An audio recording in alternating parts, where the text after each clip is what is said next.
Welcome to T-Lokes, Tucson's local business podcast.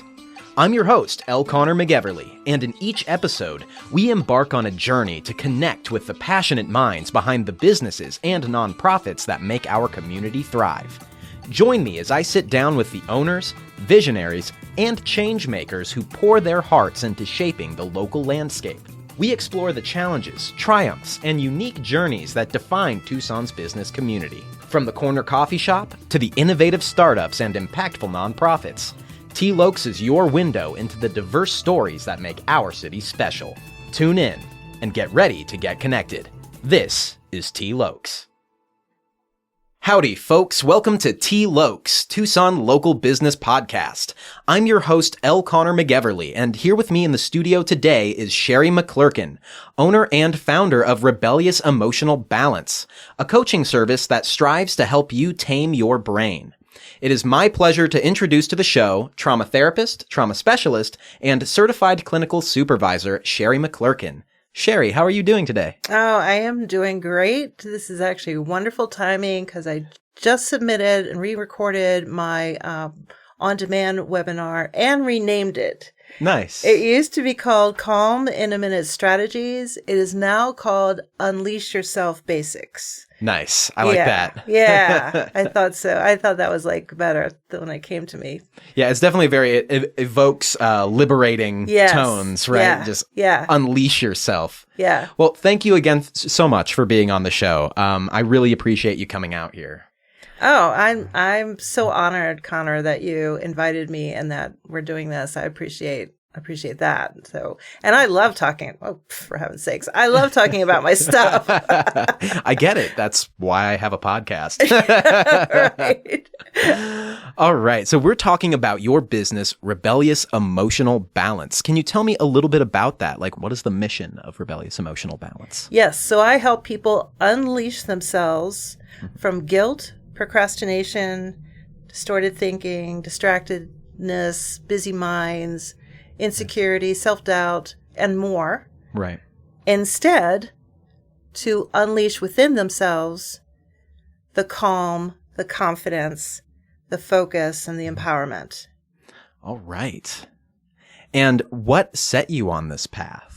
So I am coming from being 10 plus years as a trauma therapist. So I'm not any longer technically a trauma therapist, but that is my background. And before that, I was in the computer world. And before that, I was working with kids.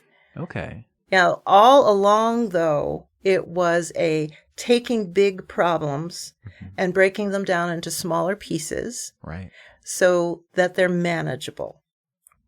And all of that comes from my own experience in childhood, of a chaotic childhood, and having come out of there with lots of anxiety and fears and insecurity, failing out of college, being in an unhealthy relationship for almost 30 years, and being on the other side of that. I think so many people don't understand there is another side. Like, you don't have to stay in insecurity. You don't have to stay in self-doubts. You don't have to stay in anxiety. Those things are not who you are.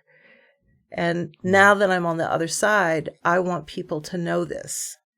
Absolutely. That's great. I just wanted to touch on what you said. Like, I do think that is a really important thing for people to know. I mean, I still struggle with stress, guilt, and procrastination at times, Sure. you know? And yeah, it can be hard when that is so much of a norm, and such a pattern, and overcoming that, you know, knowing that there is another side, right? Yes. I mean, personally, I think that is relieving. Yes. To know that this isn't just my brain. I can change it. Yeah. Yes. Yeah. Right. The brain is not in concrete. Yeah. And so much of how we go about coping and what makes us anxious and what our fears are and where the self-doubts or where the guilt comes in or the procrastination, whatever it is for each of us individually, comes from a learned space. We learned it. We either saw people around us doing it and we just take it in. Kids just take stuff in. Yeah. Right? Or somehow our brain kind of started doing it as a coping mechanism for what we were dealing with, generally as childhood and teens, because that's where we're learning the most about how to handle emotions. And the brain is in a learning mode. Right. Right. It's in a very learning mode. It's not completely done its initial set of things that it does. Right. Right. And that goes on until the mid-20s or so.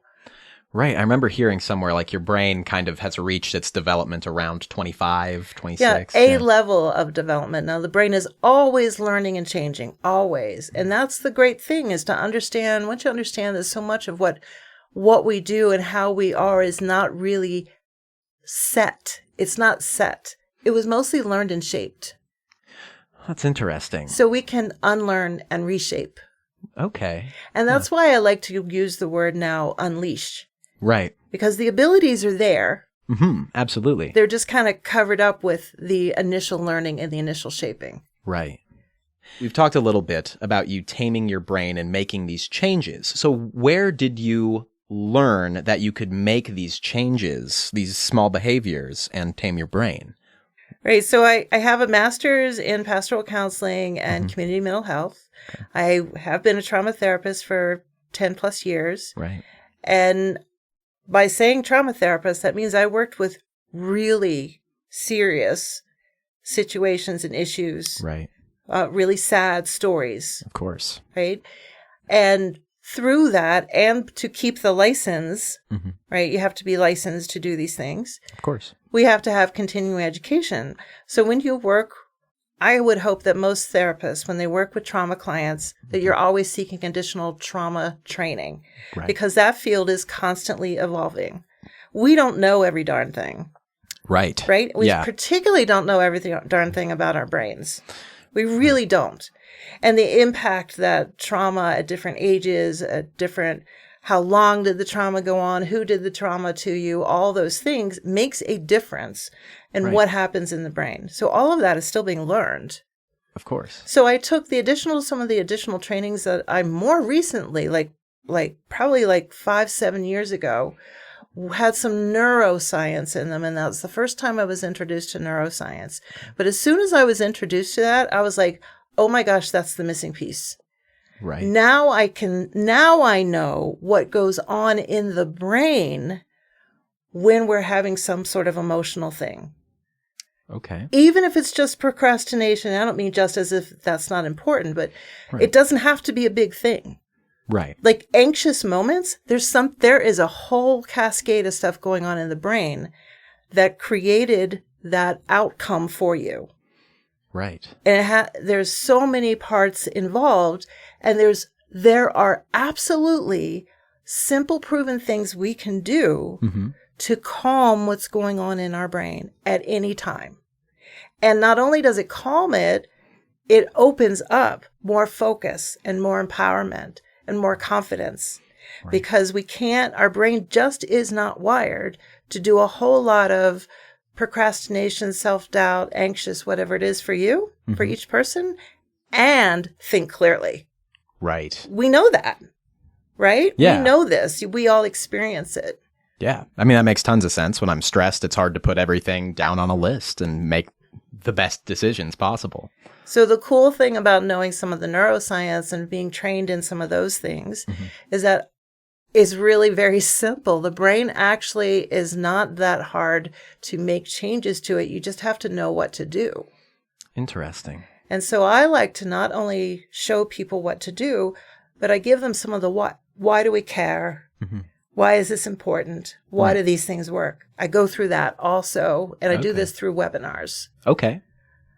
So what made you want to make the transition from, trauma therapy to opening Rebellious Emotional Balance? I love that question. I probably got a little burnt out because I really had very serious case. That's what came to me. Right. And so, a little burnt out, and it honestly, part of it is once I started taking these continuing education that had to do with neuroscience, what hit me was, why isn't this taught in more places? Why, just because I have a license, am I being told how my brain operates? That seems to me everyone needs to know this. To me, I call it Human Being 101. Why aren't we taught Human Being 101? We're taught how to wash our face, wash our hair, take care of your teeth, trim your nails, all the things. Why aren't we taught how to nurture our emotional self and our brain self and all? Why aren't we taught this? This needs to be more common knowledge. And so I pretty much, and that's, my rebellious side, and I like the word rebellious, is like, well, fine, I'll do it. Yeah. Because y'all are keeping that information to yourself. I'm not going to let you do that. I'm going to spread it out as far as I can. Yeah. And I can't do that as a therapist. Right. Because as a licensed professional, you have to, there's a lot of rules and regulations, and particularly as a licensed counselor, states, you're very restricted by each state and stuff. So going towards if we just distinguish therapist from coach, a little bit more in the coach realm, then I can reach everybody. Right. The restrictions are removed. Right. I just simply have to make sure that I'm not doing therapy as a coach. Right. Right. And that as long as I stay within my wheelhouse of rebellious emotional balance, and I call it rebellious partly because I like the word rebellious. I'm being a little rebellious by sharing information that was shared to me as a licensed professional. Right. Yeah. And I'm being rebellious too because, and I'm making you part of it, because I'm letting you in on the secret, quote unquote secret, that ought not to be secret. Right. Right. So I'm like, I'm just going to break the rules right now. Because these are silly rules. Yeah. Well, that's awesome. We love a little rebellion over here. Yeah.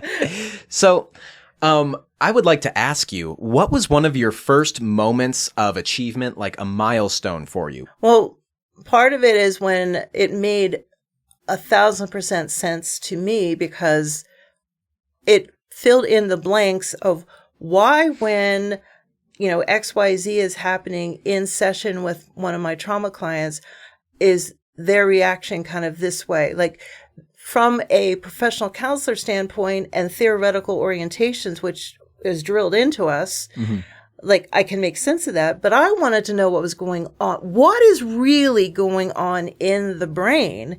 And they finally filled in those blanks when I took those courses. And then when I started creating kind of a structure, more of a planned, okay, I'm going to put these things in place for my clients, my trauma clients, and started seeing really good outcomes. And they're telling me, hey, the only reason I could do this was because I was doing exactly what you told me to do. Right. The only reason I could accomplish this thing that I never could accomplish before was because I followed through on what you taught me. I'm like, yeah. Oh, yeah, we're doing this. And I literally have had those kind of multiple people. My trauma client base has gotten smaller as it kind of I just did stop taking on new clients. Right. Because I was getting a little burnt out and I wanted to do more of this rebellious emotional balance. So it just kind of petered out. But I have a handful of trauma clients remaining that I've kind of let them know we're doing coaching now. It's going to be different. Right. But we've been together for so long, because that's part of what you get when you're working with trauma clients. Right. This is long-term work. Absolutely. Right. So I got to test. I told them too. I tell them, okay, you're kind of my test bunch. This is what I want to do now. If you all will try this out, and they're so willing, they're just so willing, and it worked. And I'm like, well, if it works for you all, it's definitely going to work for everyone else. And I do the things too.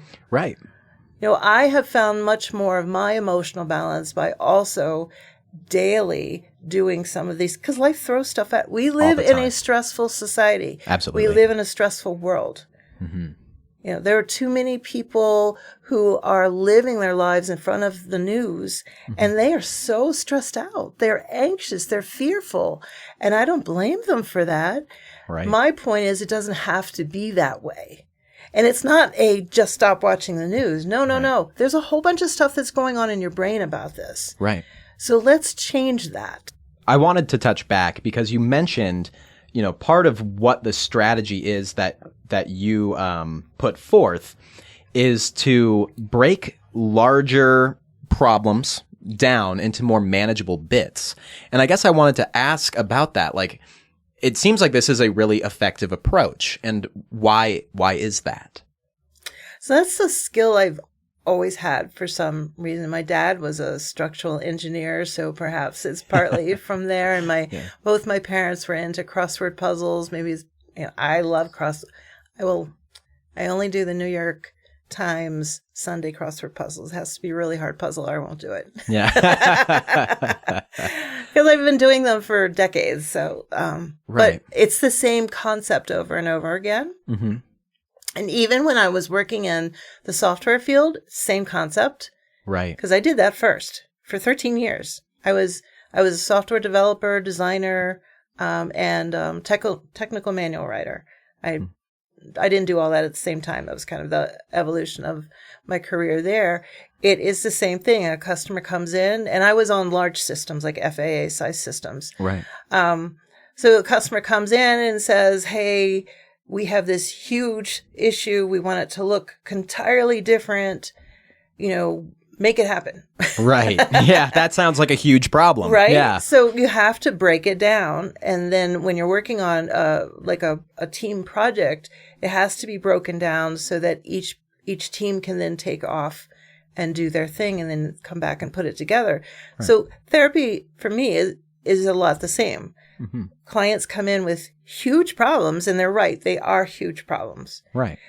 They can't use the same brain and the same methods as that they've been using because their brain isn't in a place to be able to solve that problem for themselves. Right. And they don't understand. They can't see all the parts. They just can't. I mean, the brain just doesn't work that way. We can't see our own stuff. Absolutely. Right? Yeah, it's definitely hard to see. So I'm able to see it and listen on multiple levels, which is not something everybody can do. Let's just be honest. We know people that can listen, and we know people that don't really listen that great. Right. Right. And I'm able to listen on multiple levels so that I can hear not only what you're saying, but I can hear underneath there some of the fears, some of the things that block the calm and confidence and focus and empowerment. And that's where we get to. We got to get underneath there. What's blocking you? Right. And so right now in the on-demand webinar, I give you tons of tools. I explain how it all works and why it works and what's important, why it's important. Right. And you start using those techniques, you will find that the anxiety starts calming. The self-doubts start going away. They don't hit you as much and as often. Right. The procrastination becomes less overwhelming. And you recognize these things more quickly and know what to do to tame it, if you will, tame it down or settle it down a little bit more. And that's where I want to get people. I want you to be empowered to take care of what happens in your life. Right. I think some listeners right now are probably hearing some fairly familiar things. They might resonate with these kind of, with these pictures that we're painting. What are some signs that someone should reach out to you? Great. I love that question. So if you find yourself easily startled, that's actually a brain thing. Interesting. Yes. Think of it that the primary thing I talk about in my intro on demand webinar is the impact of fight, flight, freeze on us. We touched on how stressful our lives are. Stressful. Yeah, absolutely. Our world is stressful. Right? We live in a society that is push, faster, faster, faster, more, more, more. Technology is constantly changing. There's stuff to keep up with, and it doesn't take long to feel like you're like, what the heck? I don't know what's going on anymore. Right. That means, because this is the way that we're designed, that there is fight, flight, freeze going on. Another thing we're not taught about, and I'm going to teach you. Okay. Fight, flight, freeze is a natural thing. We know that. We're born with that ready to go. Our brain has to learn how to handle emotions. We're shaped by what goes on around us. You have wonderful, loving people all around you. You're going to have a different shaping and learning of emotions then if there's, inconsistency or whatever the situation, it doesn't Right. have to be bad. We're not talking about really wonderful versus really awful. Right. Everybody's going to be shaped a little bit differently with their emotional responses. What we want to start recognizing is how much impact fight, flight, freeze has on us and what it looks like. So one is, like I said, if you're easily startled, you probably are in a level of fight, flight, freeze. Right. And so my techniques help. That's basically what they really do, is settle the fight, flight, freeze. Okay. Settle the fight, flight, freeze, because our brain cannot do both fight, flight, freeze and very clear, empowered, focused thinking. It can't. That's the way the brain is designed. It's not anyone's fault. Yeah. It's not anyone's. You didn't create this. You didn't make this happen. You're not causing your own problems with this. It's literally how the brain works. So I look at the fight, flight, freeze. And so another one is, like, if we have a lot of people that say, well, I'm just a worrier. Right. Worrying is a level of fight, flight, freeze, and that can change. You don't have to be that way. Right. Wouldn't it feel good to feel very confident? Wouldn't it feel good to feel empowered? Because worrying is a form of, I feel kind of helpless. I feel like there's something that I want to be able to do about this situation that isn't within my power, or I can't see what I can do, because fight, flight, freeze blocks our problem solving also. We can't do them all because the fight, flight, freeze is in a different part of the brain than the, the higher level thinking. We talk about the prefrontal cortex. It's behind the forehead. Yeah. Right. That's our higher level. Part of our higher level is also our intuition and our empathy and our morals, our morality, our emotional regulation, fear regulation, body regulation. That's all higher level thinking. Okay. Not basic movements, but being able to decide and choose. Right. That's prefrontal cortex. Prefrontal cortex and fight, flight, freeze don't talk well. Right. The more fight, flight, freeze, and that we know this. Like, I'm not really saying things you don't know. I'm just putting it together in a way that makes more sense. Because we've all seen people in high levels of fight, flight, freeze, just never thought about it that way. True. But you see it. You know it when you see it. They're kind of out of control in a level, right? Maybe they're ranting, or maybe there's a simple solution to their issue, but they can't see it. Right. Or maybe they are just so frantic they just can't put it all together. Right. That's all fight, flight, freeze. And it does make it hard. It just doesn't talk well to the prefrontal cortex. Right. And we lose our empathy. So that's another sign. If we're having a hard time empathizing with somebody else's situation, and empathy doesn't mean agree, and empathy doesn't mean understand. It just means feel for it. Right? Feel for it. If we are having a hard time empathizing, we're probably in a level of fight, flight, freeze. Interesting. It's those simple. I don't mean simple as in, I mean simple. I'm going to stay with that. It's those basic kind of things. We just aren't taught to recognize them. Right. Yeah, I've never been taught this. Right. So there are people who probably also have not been taught this. And for those who want to learn more about Rebellious Emotional Balance and kind of get a better understanding of your offerings, like you mentioned your on-demand webinar, like where can people go? What resources do you have for folks who are interested? So the place that has the most information is the website. Okay. Tamingyourbrain.com. There is a place on the website where you can book 15 minutes with me. All right. Yep, just a consult. Just, you can ask me whatever questions. We can talk about what your goals are, and we can kind of see, is that really going to fit what I'm offering? Right. And I might be able to say, well, take this webinar. This webinar will probably do you better than this webinar, because I'm trying to grow a more on-demand webinars. Right. Right. So right now my offerings are smaller because I've only been at this really for about a year and kind of trying to figure out how I want to offer it. Sure thing. But I want to make it really easy and accessible for people. So the two things I would say is email is harder for me because I get a lot of emails and don't necessarily get to it. But feel free to book 15 minutes with me. That is on the website. It might be a little bit hard to find. I'm going to work on that, making that easier. Okay. And I'm also working on making it an easier URL that will be 15 with Sherry. Okay. 15 with Sherry. Okay. I would like to go a little bit more into what it looks like. Yeah, please do. Yes. Yeah.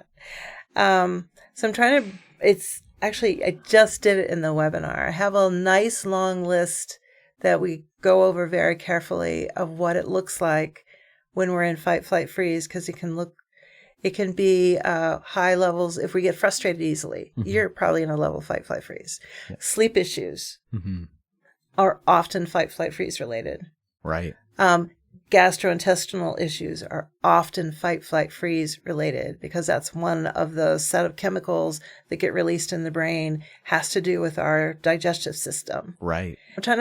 I'm very visual. Right. So I have to actually visualize that list. Right. To be able to name off the things on the list. This is how my brain works. I get it. It's kind of weird to me. But if we over empathize, I said earlier, if we're having trouble empathizing, that is probably a sign of fight, flight, freeze. Okay.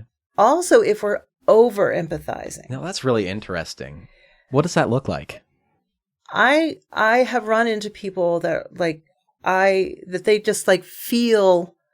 They believe they're feeling in intense ways what somebody else is feeling. Okay. I don't want to step on toes here. Often that's really related to a fear of I might have to, that might be me. Or a projected, oh my gosh, that's going to have a terrible outcome for them. Okay. And so we feel that. We feel the intensity of that in our mind, the story we're kind of creating, seeing some piece of somebody's life that looks really tragic, and it probably is to a degree. We don't know the outcome, but often our brains will make stories up of, oh my gosh, this is going to be the outcome, and that's so terrible, and I am heartbroken over that. And not to say that that's not a beautiful thing in some ways, though it takes a huge toll on the person feeling this and does nothing to benefit the person who we're doing it about. Right. That makes sense. Where you're kind of like, because I think I've had an experience like that where, someone is telling me about a hard time that they're really going through, and more than just kind of being there and being supportive, it's almost like I walk away from that conversation also like feeling the negativity about their situation. Yeah. Even though, things on my end aren't going poorly. Like I can go home and relax. Right. But I find myself, this thought nagging at my head like, oh man, like this person's having a really hard time and I'm feeling bad about it now too. Like, yeah. Kind of something like that? Like that. Yes. Gotcha. There's actually fears underneath there. And so what's really happened is, and this is what just brain stuff. It's all brain stuff. Right. All of those kind of things got triggered within the brain, and the brain said, oh my gosh, this is a threat to me. So we go into a level of fight, flight, freeze. Gotcha. Because we're kind of worried about what that means for them, what that means for us. Maybe they've experienced something that is one of our inner fears. We don't have to figure that out. Right. And this is why this is another difference between therapy and coaching is I'm not going to figure that out for you. We don't have to figure that out. Right. All we need to know is you're in a level of fight, flight, freeze, and here's the techniques to use to settle that down so that you can gain some clarity and focus and feel more empowered and confident. And then you can, now you have access to your problem solving and you can decide what it is you want to do about this.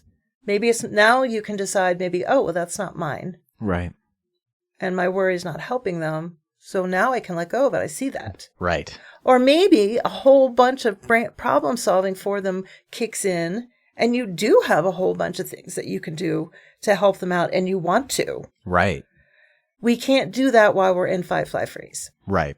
And that kind of makes sense. I think from my limited knowledge, flight, fright. I know, I do that all I the can't time. talk. Flight, fright. Fight, flight, freeze. Those are the words. Thank you. So when you're in that kind of mindset, it's a survival mindset. You want to get yourself out of the fear situation, but it also, like you've mentioned, you're the higher functioning mind of really analyzing and picking the pieces out of like, why do I feel scared, or why do I feel like the need to fight? So it makes sense that, getting yourself out of this kind of survival mode allows you to think more creatively about the problems you're having and how to solve it. Yep. Awesome. And think about it this way too, is like, as adults in this world, we need that creativity. We need that problem solving. We need that empathy. We need that intuition. Right. Losing some level of that because we're in fight, flight, freeze does us no good. Yeah. Seriously. Absolutely. We need it. Worrying about finances and carrying that over into your everyday can be a level of fight, flight, freeze. And that's not to say, none of this is to say that you don't have a legitimate worry. Of course. It's what it does to us and how we carry it. Right. Right. So it doesn't help us, for example, as we're preparing dinner and everything's there and everything's already purchased, to worry about how am I going to pay the mortgage. Right. Right. There is a time and place to deal with the mortgage. Right. It doesn't have to be all the time. Yeah. Right? Right. And I'm not saying that that's a legit concern. Absolutely.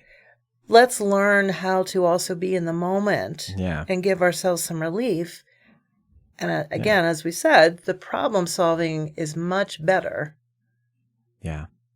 When we're not in that level of fight, flight, freeze. Absolutely. I'll give you an example for the one about over relating to others. Sure. So if all you knew about my story was that I failed out of college in my early 20s, that might evoke oh my gosh, I'm so sorry. Oh, have you been able to get a job?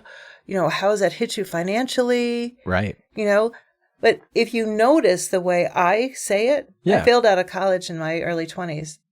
There's no, I'm not upset. Yeah. It's just a thing. It's just a thing. So sometimes we create in ourselves this concern about things, and we're not noticing how the person who's actually is their thing, right, how they're reacting. Like, if they're not concerned about it, maybe there's not really anything to be concerned because we only have a snippet of the story. Right.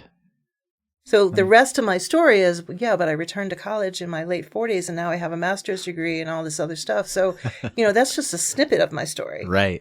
We can get that a lot with, divorce, right? I'm divorced. I was in that relationship for almost 30 years. Right. And I'm actually very glad I'm divorced, right? It's not a bad thing. Right. It was what needed to happen in my situation. So, but there are a lot of people who, earlier on in particular would be like, oh, I'm so sorry. And I get where that's coming from. Sure, yeah. But listen to the way I'm saying it. Right. Yeah. Yeah, exactly. It's like, it needed to happen. Right. It needed to happen. Absolutely. I mean, that's a somewhat different topic, but in a lot of the experiences I've seen when people get divorced, it usually ends up being for the better. And they usually end up being happier. And divorce is a whole different topic. I'm just kind of using that as an example of we need to, we would do better if we could tune into what the other person's actually saying. Right. But we're human beings. We're going to get triggered. Yep. We're going to have our own stuff fall into that. Yeah. That's okay. Yeah. Let's just recognize it and know that we don't have to stay that way and know that there's things we can do about it. Right. And notice it. Right. I give an example of, so long ago, because I'm way old. So long ago, very simple conversation with my family where we were changing the way we're going to do Christmas presents. Right. It's one of my stories I share. We were simply going from, everybody gives, everybody gives. Right. Well, after a while, that's really a lot. expensive. Yeah, your family grows. Yeah. And we were changing to just the kids because at the time there were some kids. Sure. Right. And I had a strong emotional reaction to that. I don't even remember why at this point. Well, what I remember is I had the reaction. It was easily read on my face and tone of voice. Right. Right. And one of my other family members, as we're having the conversation, said, "Oh my gosh, Sherry, it's okay. We don't have to talk about this right now. We don't have to do this right now." Right. And I knew enough at that time to know the initial reaction is an automatic fight, flight, freeze reaction. Right. Just give me a few moments. Yeah. And that's what I was able to say. It's like, no, it's okay. I just need a few moments to process.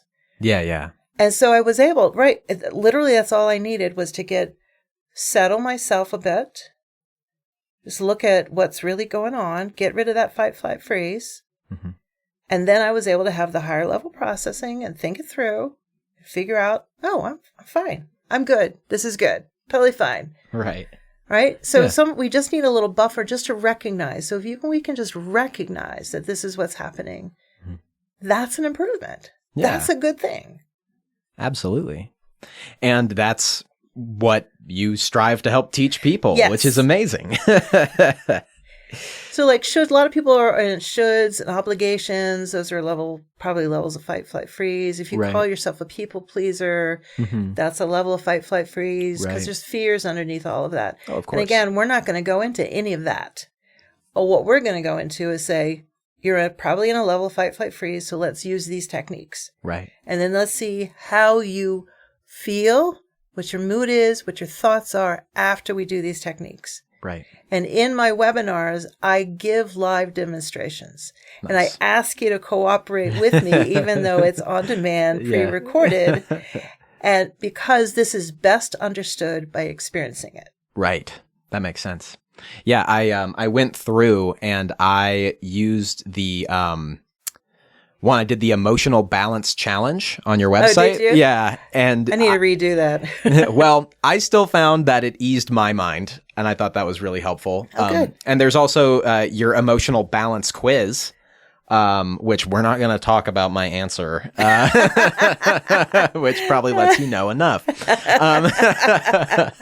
But I got to redo all of those things. But yes, those are there to help you kind of understand there are things you can do. yeah, And you're in fight, flight, freeze more often than you think. And I don't necessarily use exactly that language with those things. right. But that's the core of what I get at is the fight, flight, freeze. And so I Right. use the terminology, unleash yourself from fight, flight, freeze, and working on recognizing what it looks like for you.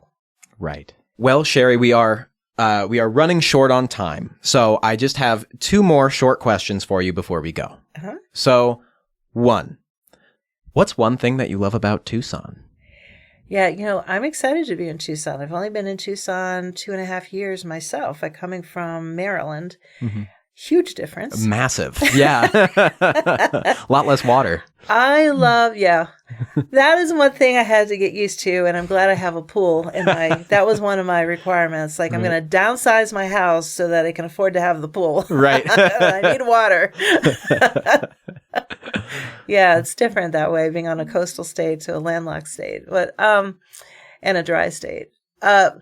Tucson is amazing. Mm-hmm. There's no end of wonderful food Mm-hmm. and drink. If you're into those things, it's everywhere. There's so many events happen. It's got a great downtown. It's got great recreational activities. Yeah. I love every day being able to see mountains all over the place, real mountains. Yeah. I mean, I don't mean like Maryland. This is an East Coast thing. We have real mountains. They're just older, so they're worn down more. That's why they're not as tall. That's my story, and I'm sticking to it. That's funny. Yeah. As a person who's grown up pretty much near the Rocky Mountains my entire life, I'm a little biased, right? I'm like, that's a hill. But yeah, having 8,000-9,000-foot mountains here is incredible. Yeah. Being able to just, everywhere you look, it's there. Sunsets, oh my gosh. Yeah. I'm sure the sunrises are lovely too. I don't see them. I understand. Yeah, Tucson is a beautiful place. It's beautiful. It really is beautiful. And it's got its own beauty. Now, Absolutely. everything's trying to kill you too, but and there's something beautiful about it. I like that it's a little bit wild, right? Absolutely. It feels a little bit wild. It's a little bit tame and it's a little bit wild at the same time. I like that. It appeals to my rebellious side. Absolutely. Yeah, I live in a place where there's Gila monsters and rattlesnakes, and what are you going to do about it?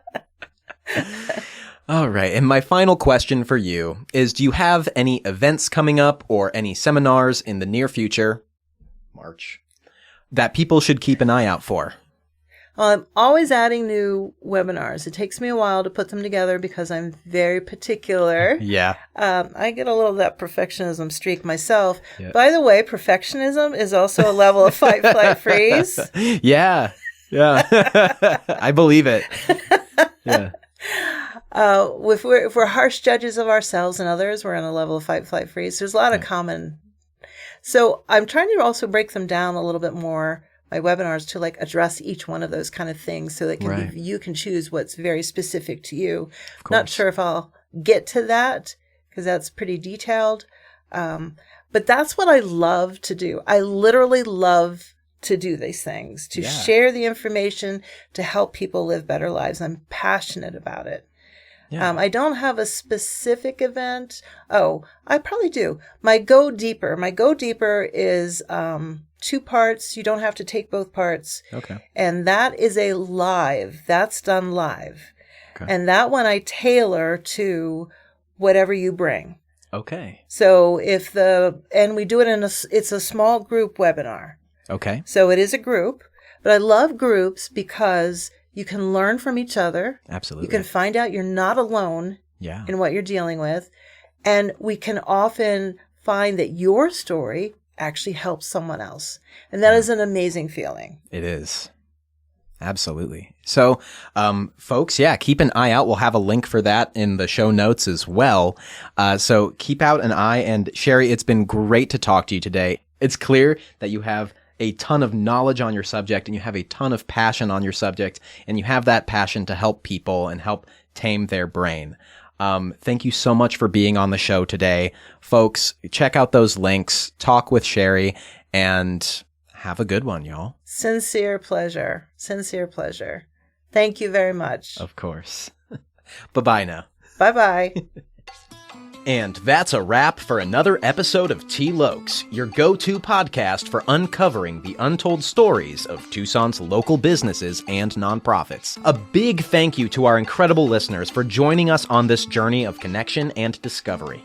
Thanks again to Sherry McClurkin with Rebellious Emotional Balance for coming in and talking to me today about the many ways you can tame your brain.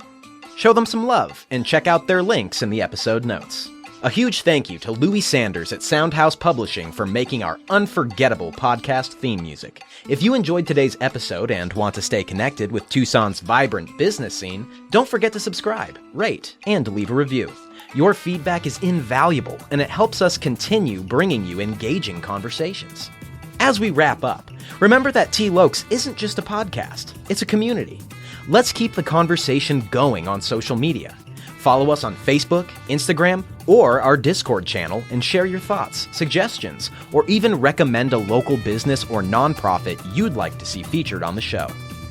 Thank you once again for being a part of the T-Lokes community. Until next time, stay connected, stay inspired, and keep supporting the heartbeat of Tucson. Toodaloo.